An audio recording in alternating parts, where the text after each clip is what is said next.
Nabagot si Lu Fan habang pinagmamasdan ang nangyayari sa laban. Naramdaman niyang tila yon na ang pinakawakas ng lahat. Ngunit sa mismong sandaling yon, isang nakakasilaw na liwanag ang biglang tumagos sa dilim. Lumantad si Su Li habang hawak ang isang gintong balahibo na naglalabas ng banal na enerhiya. Ipinakita ni Su Li na noong una ay nais pa niyang patawarin si Lu Fan at bigyan ito ng pagkakataong mabuhay bilang isang tagapaglingkod ng sinaunang mga Diyos ng Holy Mountain, gaya ng ginagawa niya. Ngunit agad na nagbago ang ekspresyon ni Su Li at naging madilim ang kanyang anyo. Napagdesisyonan ni Su Li na hindi maaaring hayaang mabuhay pa si Lu Fan dahil masyado na itong mapanganib. Muli niyang ipinatawag ang projection ng sinaunang Diyos. Ipinahiwatig ni Su Li na kapag namatay si Lu Fan ay gagawin niya itong isang banal na puppet. Habang unti-unting lumilitaw ang projection, maging ang lupa ay nagbitak-bitak sa tindi ng pressure nito. Buong puwersang pinakawalan ni Su Li ang Infinite Holy Light at ang Ancient God Projection. Isang halijing binubuo ng nakakasilaw na liwanag ang bumagsak mula sa itaas. Tinalian ng liwanag na yon si Lu Fan at patuloy nitong kinakain ang kanyang HP sa bawat segundo. Mula sa labas ng labanan, nakita ni Xiangming ang kalmadong mukha ni Lu Fan sa gitna ng kaguluhan. Hindi makapaniwala si Xiangming sa kanyang nasasaksihan habang tinatanong niya sa isip kung totoong matatalo na si Lu Fan. Sa mismong larangan ng digmaan, napaluhod si Charlie. Nabakas sa mukha ni Charlie ang sukdulang pagkabigla. Hindi niya matanggap ang nangyayari sa kanyang harapan. Sa kabilang panig, nanatiling nakatayo si Lu Fan nang walang kahit anong sugat. Pinoprotektahan siya ng Eternal Shield na nagmula sa Jade Dragon Bloodline. Nautal si Charlie dahil hindi niya maunawaan ang realidad na nasa harap niya. Hindi niya matanggap kung paanong may sinumang makaliligtas ng walang kahit gasgas mula sa direktang tama ng asensya ng sinaunang Diyos. Nang makita ni Lu Fan na lubos ng nayanig ang loob ng kanyang kalaban, nagpasya na siyang kumilos. Ipinaramdam ni Lu Fan na yun na ang huling alas ni Su Li. Ipinakita ni Lu Fan na siya naman ngayon ang kikilos. Agad na nagpakawala si Xiao Ye ng napakabigat na spiritual pressure. Napahawak si Sean Han sa kanyang ulo habang sumisigaw sa matinding sakit na bamutes sa kanyang mga tainga. Halos mabaliw si Sean Han habang pilit ipinapahinto ang dagandong na tila dudurog sa kanyang pandinig. Samantala, ang huling mga depensa ni Musashi ay nabasag na parang salamin. Tuluyan nang nawala ng pag-asang lumaban si Musashi at desperado na siyang nakiusap na itigil na ang lahat. Nang maramdaman niyang malapit na ang katapusan, agad siyang kumapit sa huling natitirang pag-asa. Sinubukan ni Musashi na buuin ang Abyss Contract kasama ang kanyang kakampi upang kahit mapatay sila ay maaari pa rin silang muling mabuhay. Ngunit bago pa niya matapos ang ritual, isang talam ng enerhiya ang humiwa sa kanyang katawan. Naputol sa dalawa ang katawan ni Musashi sa isang iglap.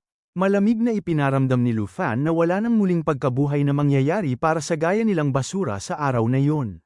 Bumagsak sa lupa ang walang buhay na katawan ni Musashi. Kasabay niyon ay tuluyan ng natahimik ang kanyang pagsusumamo. Napasanggal si Sang Han sa sukdulang takot nang lubos niyang maunawaan na tapos na ang lahat. Naramdaman ni Sang Han na hindi na niya maramdaman ang martial heaven spirit. Ganap na nilamon ng sindak ang kanyang isipan. Sumigaw siya habang nanginginig at nagtatanong kung bakit hindi na niya maitatag ang koneksyon sa kanyang summoned beast. Biglang may kamay na kumapit sa kanyang pulsuhan na tila bakal ang higpit.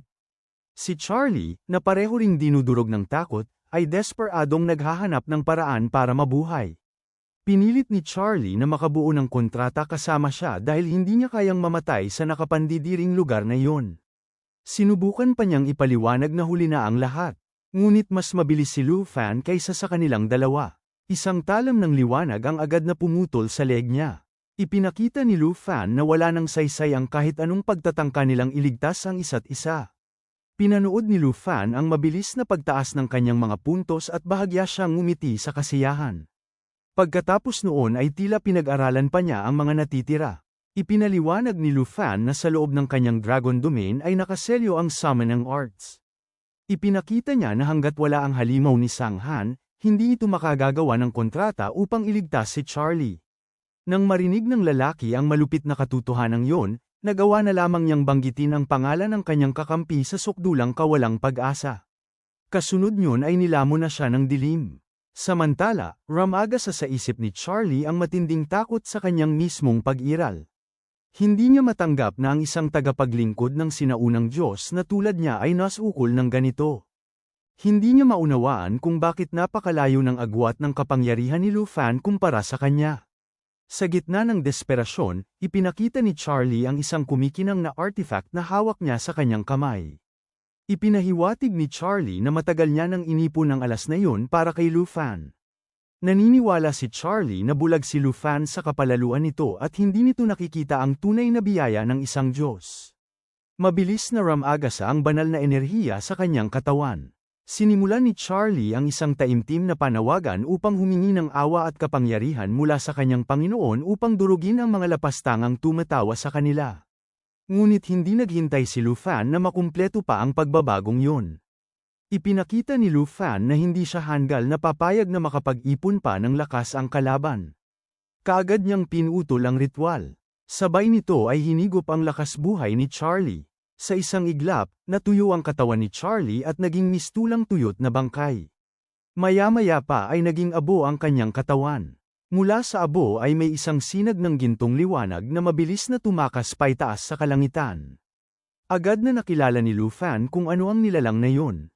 Sa halip na mataranta, pinanood niya lamang yun at nanlibak sa tumatakas na liwanag. Ipinakita ni Lu Fan kung gaano yun kaduwag dahil iniwan nito ang sarili nitong tapat na tauhan para iligtas ang sariling balat. Pagkatapos noon ay bamuka ang kanyang mga pakpak ng liwanag. Mabilis siyang pumailan lang upang habulin ang tumatakas na banal na asensya. Ipinakita ni Lu Fan na hindi sapat ang nakaw na kapangyarihan upang makalabas ng buhay mula sa kanyang domain. Sa kaibuturan ng kanyang isip, lubos ang kanyang tuwa. Naramdaman niyang ang pambihirang pagkakataong yun para sa mana recap ay talagang sulit. Sa wakas ay maaabot na niya ang isang kumpletong asensya ng Holy Mountain. Sa labas ng dungeon, sabay-sabay na nagliyab sa ingay ang mga tao nang magbago ang scoreboard. Napansin ng lahat na naglaho na ang mga pangalan ng mga kinatawan mula sa United States, Korea, at Japan. Agad na naunawaan ng madla na tuluyan ang nabura ang mga yon. Kumalat ang matinding gulat nang mapagtanto ng lahat na ang kinatawan ng Dragon Nation ay mag-isang pinaslang ang pinakamalalakas na mandirigma ng mundo. Napasigaw sa matinding pagkabigla ang mga opisyal habang tinatawag si Elder Fabi. Samantala, padabog na umalis si Jen mula sa viewing deck habang gigil na gigil sa pagkabigo. Hindi matanggap ni Jen na lubos na pumalpak ang kanilang plano. Sa kabilang panig, tanging paghamak lamang ang ipinakita ni Elder Fe sa umaatres na talunan. Pagdating sa pasilyo, bumagsak si Jen at Samandel sa dingding. Nanghina ang kanyang mga binti at tila natunaw sa sobrang bigat ng kabiguan. Nabigatan si Jen sa katotohanang patay na silang lahat. Naisip niya kung paano niya ipaliliwanag yun sa pamilya Kim. Naalala niya na si Kim Sienhan ang nag-iisang tagapagmana at kinabukasan ng kanilang angkan. Naalala rin niya na ibinuhos ng bansa ang lahat para sa pambansang pagsubok na yun. Naisip niya na sa isang iglap ay nawala ang lahat nilang yaman, pag-asa, at mga plano. Biglang sumulpot mula sa kawalan ang mga itim na galamay. Agad na sinilo ng mga yun si Jen, kasabay niyon ay bumukas ang isang siwang sa kalawakan. Agad na yumuko ng mababa si JN habang nanginginig sa takot. Mula sa siwang ay lumabas ang isang nilalang na balot sa kapa at naglalabas ng nakakakilabot na masamang presensya. Ipinakita ng nilalang na ang una nitong nais malaman ay kung totoong patay na ang kanyang anak. Dinaikit ni JN ang noo sa sahig at inaming wala siyang silbi. Tinanggap niya na karapat-dapat siya sa kaparusahan. Ngunit pilit din niyang ipinaliwanag na ang kinatawan ng Dragon Nation ay isang halimaw na lampas sa lowika. Ipinahayag ni JN na maging ang Amerikanong dambuhala na si Charlie at si Musashi ng Japan ay pinatay lamang na parang mga hayop sa kamay ni Lu Fan. Dahan-daang hinawakan ng lalaking nakabalabal ang kanyang hood. Ipinahiwatig ng lalaki na kaya pala may naramdaman siyang panginginig ng takot kanina. Pagkatapos noon ay ibinaba niya ang hood. Lumantad ang isang napakasamang mukha. Kasabay niyon ay may isang galame na sumakal kay John. Inangat ng lalaking iyon ang opisyal sa ere. Ipinakita niya ang matinding galit dahil nangakong magtatagumpay si JN ngunit ngayon ay isa ng bangkay ang kanyang anak at napahiya pa ang kanilang bansa. Namutok ang mga ugat sa kanyang noo habang papataas ng papataas ang kanyang puot. Ipinakita ng lalaking yun na hindi niya matatanggap na ang tanging palusot ni JN ay masyadong malakas lamang ang kalaban. Desperadong nakiusap si JN na bigyan pa siya ng isa pang pagkakataon. Maya-maya ay basta na lamang siya binitawan ng lalaki. Pumayag ang lalaking nakabalabal ngunit malinaw niyang ipinaabot ang kanyang utos. Ipinag-utos niya na hindi dapat makaalis ng buhay sa bansang yun ang batang tinutukoy niya. Ipinahayag ng lalaking yun na pagkatapos ng trial ay dapat nilang bitagin si Lu Fan. Ipinangako niyang siya at ang apat pa niyang kakampi ang magpapawala kay Lu Fan, katulad ng ginawa nila noon sa Nine Realms Demon. Bagaman nanatiling nanginginig sa takot si JN, agad pa rin siyang yumuko bilang pagsunod. Ipinakita ni JN na susundin niya ang utos ng kanyang Panginoon. Samantala, pabalik sa dungeon, sinuri ni Lu Fan ang gantimpala na kanyang nakuha. Napansin niyang 3 elite ang kinailangan niyang patayin para lamang sa isang bato. Sa isip niya, karaniwan na yun sa sistemang nakatuon sa pag-grind ng mana. Pagkatapos noon ay tumingin siya sa kanyang bumagsak na Demon Dragon. Naisip ni Lu Fan kung anong klaseng ebolusyon ang may dudulot nito sa kanyang halimaw. Agad siyang nagpasya. Ninais niyang masaksihan mismo ang kapangyarihan ng ebolusyon. Pagkatapos noon ay ipinakita niya ang lakas ng banal na asensya. Inihagis ni Lu Fan ang hiyas sa pagitan ng mga dragon. Nasalo yun ng halimaw sa ere at nilamon agad ng buo. Sa isang iglap ay may mga gininto ang sinag na sumabog mula sa mga kaliskis nito. Doon nagsimula ang metamorphosis. Napalitan ang maitim nitong kaliskis ng nakakasilaw at tila hindi masisirang gintong baluti. Kasabay niyon ay sunod-sunod na lumitaw sa harap ni Lu Fan ang mga system notification. Ipinakita ng sistema na may mga bagong skill siyang nakuha. Kabilang sa mga ito ang Gate of Divine Light at Illumination of the Saint. Mabilis na kinuwente ni Lu Fan ang naging pakinabang ng pangalawang ebolusyon ng Fallen Demon Dragon. Napansin niyang nabuksan dito ang 2 Divine Tier skills. Naisip ni Lu Fan na hindi na rin yun masama. Pagkatapos noon ay masinsinan niyang sinuri ang datos. Napag-alaman niya na ang Illumination of the Saint ay gumagamit ng enerhiya ng bundok upang palakasin ang pangunahing mga stat ng 30% at kasabay na nagre-regenerate ng kalusugan. Naisip niya na mahusay itong buff kahit hindi nito kayang higaitan ang abilidad ni Xia sa pagpapagaling. Naunawaan ni Lu Fan na sa tulong lamang ng 30% pagtaas ng attributes, hanggat sa isang nakapangingilabot na bagong antas ang buo niyang hukbo ng Fallen Puppets. Naramdaman niyang kayanan ng hukbong yun na durugin ng isang maliit na bansa nang halos walang kahirap-hirap. Kapag isinama pa ang Gate of Holy Light, lalo pang sumidhi ang kanyang kasiyahan. Naalala ni Lu Fan na dati-rati ay kailangan pa niya ang suporta ni Xia at ang sarili niyang mana upang maipatawag ang Fallen Corpse Dragon at ang Nine Realms Demon. Ngunit ngayon, kaya na niya silang ipatawag ng mag-isa at maibalik anumang oras niya gustuhin. Tuluyan nang nawala ang mga dating limitasyon. Pagkatapos noon ay tumuon ang kanyang tingin sa nilalang na ngayon naging Sacred Fallen Dragon. Isang palaisipan ang sumagi sa kanyang isip. Naisip ni Lu Fan na kung pakakainin niya ito ng isa pang asensya ng sinaunang Diyos, baka mag-trigger iyon ng panibagong ebolusyon. Naramdaman niyang tunay na iyon ang rurok ng isang awakening na nakasentro sa mana. Kumikislap ang pananabik sa kanyang mga mata habang tahimik niyang iniisip ang posibleng huling porma ng kambal na Demon Dragon. Habang lalo siyang nasa sabik, biglang kumislap ng pula ang system interface. Ipinakita ng sistema na tapos na ang botohan para sa pagtatapos ng national trial. Napabuntong hininga si Lu Fan nang mapagtanto niyang tapos na ang laro. 6 na kalahok na lamang ang nananatiling buhay sa malupit na sistemang yon. Maging si Andrea ay bumoto na rin upang wakasan ang trial. Sa huli, napagtanto ni Lu Fan na wala nang may lakas ng loob na humarap pa sa kanya sa labanan. Napansin ni Xiaop ang holographic notification at agad siyang nalito sa nakita niya. Tiningnan niya yun ng mabuti ngunit hindi niya agad naunawaan ang nilalaman ng anunsyo. Lumapit si Xiaoy upang suriin ang teksto. Matapos mabasa ang mensahe, mahinahon niyang ipinaunawa na maaari na silang makauwi sa wakas. Wala nang balak si Lu Fan na pahabain pa ang sitwasyon. Matatag siyang tumango at nagpas siyang tapusin na roon mismo ang laban. Makalipas ang isang iglap, umalingaw-ngaw ang malamig at mekanikal na tinig ng sistema. Ipinahayag ng sistema na lumampas na sa kalahati ng mga natitirang kalahok ang bilang ng mga bumoto. Dahil dito, opisyal nang nagwakas ang national trial. Kasunod yun ay biglang lumitaw sa harapan ni Lu Fan ang maningning na mga treasure chest mula sa kawalan. Ang mga gantimpalang yun ay tumutugma sa kabuuang puntos na naipon ng bawat kinatawan. Ipinaalam ng sistema na kailangan nilang kunin ang kanilang mga reward bago tuluyang umalis sa Secret Realm. Nang makita ni Xia ang mga gantimpala, buong pagmamalaki niyang inangat ang dibdib niya. Ipinakita ni Xia na tama ang hula niya mula pa noong una. Tumingin naman si Xia sa kanya nang may lubos na paghanga. Para kay Xia, talagang kahanga-hanga si Sister Xiaoy. Dahan-daang lumapit si Lu Fan sa kumikinang na mga ball. Bumilis ang tibok ng kanyang puso dahil alam niyang dumating na ang pinakahihintay niyang sandali. Para kay Lu Fan, iyon ang pinakakapanabik-panabik na bahagi ng anumang mana leveling. Alam niyang iyon na ang sandali ng pagbubunyag ng mga lot. Naalala niya na 23 bansa ang naakit ng super grade secret realm na yun. Dahil dito, lalo siyang nausisa kung anong uri ng god tier item ang naghihintay sa magwawagi sa unang pwesto. Walang pag-aalinlangan niyang binuksan ang takip ng ball. Bumuhos mula roon ang isang nakakasilaw na liwanag. Mula sa loob ay lumitaw ang isang sinturon na napakagarbong ukit ng ulo ng dragon.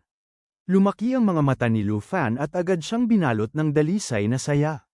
Agad niyang nakilala na isa yon sa level 90 legendary set piece. Napansin din niyang bahagi iyon ng 5 pirasong set. Naunawaan niya na kahit isang piraso pa lamang ang makuha ay maa-activate na agad ang set effect. Napag-alaman din niyang ang mismong belt ay mayroon ng sariling likas na kasanayan. Habang binabasa niya ang description ng item, lalo pang tumindi ang kanyang kasiyahan. Nalaman niya na nagbibigay ito ng kakayahang mag-transform bilang Golden Dragon King. Naunawaan niya rin na kapag nakumpleto ang lahat ng 5 piraso ay may 3 pang karagdagang skill na mabubuksan. Agad niyang napag-isip-isip na kung may kanya-kanyang innate ability din ang ibang bahagi ng set, maaari niyang ganap na tularan ang estilo ng pakikipaglaban ng isang mabagsik na Dragon Warrior. Pagkatapos noon ay napunta ang kanyang tingin sa isang skill book na nasa malapit. Lalo pang lumawak ang kanyang ngiti hanggang sa halos maging baliw sa pananabik. Napansin niyang isa itong level 40 skill book na may pangalang Dragon Language Magic Replication. Agad niyang naunawaan na maaari na niya itong matutunan sa kanyang kasalukuyang antas. Naisip ni Lu Fan na sa tulong nito ay hindi na niya kailangang isa-isang pag-aralan ng mabusisi ang bawat Dragon Tongue spell. Napagtanto niya na sapat ng kopyahin ang mga kakayahan ng kanyang Dragon Pets upang makalikha ng perpektong Dragon Tongue Resonance. Naramdaman niyang magiging mapanira ang magiging synergy ng kakayahang yun. Sa huli ay pinulot niya ang isang scroll satchel. Napag-alaman niyang naglalaman yun ng 3 random scroll na rare quality o mas mataas pa. Saglit na natigilan si Lu Fan habang tinitingnan ang bag. Naramdaman niyang ang huling gantimpalang yun ay tila isang purong sugal. Bahagya siyang natawa sa loob-loob niya. Tinanggap niya na kahit ang isang world-class secret realm ay marunong ding maglaro sa isip ng tao. Naisip pa niya na talagang alam ng Tai Chi Nation kung paano gumawa ng patibong. Binuksan niya ang bag habang tahimik na humihiling ng magandang kapalaran. Ano man ang lumabas doon, hiling niya na sana ay pumanig sa kanya ang swerte sa araw na yon. Makalipas ang ilang sandali, 3 scroll ang lumutang sa ere sa ibabaw ng ulo ni Lu Fan. Ang una ay isang slot expansion scroll. Naunawaan niya na ang scroll na yun ay nagbibigay ng permanenteng dagdag na slot para sa pet o summon. Napag-alaman din niyang maaari itong gamitin sa summoned creatures, crafted items, at contracted beasts. Ang pangalawa naman ay isang quality upgrade enchantment scroll. Nalaman niyang kaya nitong itaas ang kalidad ng isang target item ng isang antas hanggang sa umabot sa legendary rank. Ang huling scroll ay isang level requirement removal scroll. Naunawaan niya na kaya nitong burahin ang level restriction ng anumang kagamitan. Nang makita ni Lu Fan ang mga epekto ng 3 scroll, hindi niya napigil ang mapasinghap. Agad niyang napagtanto na hindi lamang yun maganda kundi sadyang napakasira ng balanse sa sobrang lakas. Naisip niyang kahit sa prestihiyosong Tianhua Auction House ay mahirap hanapin ang 3 ganitong scroll. Habang iniimbak niya ang mga scroll, mabilis na umikot ang kanyang isip sa samut-saring estratehiya. Napansin niya na dumating sa tamang panahon ang slot expansion scroll. Dahil dito, naisip niyang maaari na niyang mapisa ang Green Dragon Egg bago pa man ang kanyang 3rd class advancement. Hindi na siya nag-aksaya ng kahit isang segundo. Agad niyang ginamit ang Level Requirement Removal Scroll sa bago niyang belt. Naramdaman ni Lu Fan na sadyang para sa high-level gear na yun ang scroll na yun. Dahil dito, hindi na niya kailangang maghintay pa hanggang level 90 upang magamit ang kapangyarihan ng Golden Dragon King. Sa isang iglap ay bumaba sa 0 ang requirement ng sinturon. Sumunod naman niyang tiningnan ang Quality Upgrade Scroll. Napalalim ang kanyang pag-iisip habang sinusuri ang pinakamahusay na paggagamitan nito. Naunawaan niya na kaya nitong itaas ang kalidad ng isang item ng isang antas at hanggang legendary lamang ang limitasyon nito. Sa huli ay inilapat niya ito sa kanyang Flowing Fire Nebula Sword. Hanggang dito na lang muna mga bossing. Kung gusto mong subaybayan ang kwentong ito, mag-like, comment, at subscribe at i-hit mo na rin ang notification bell para ikaw ang unang makapanood pag may bago tayong upload. Kita-kits sa susunod mga boss.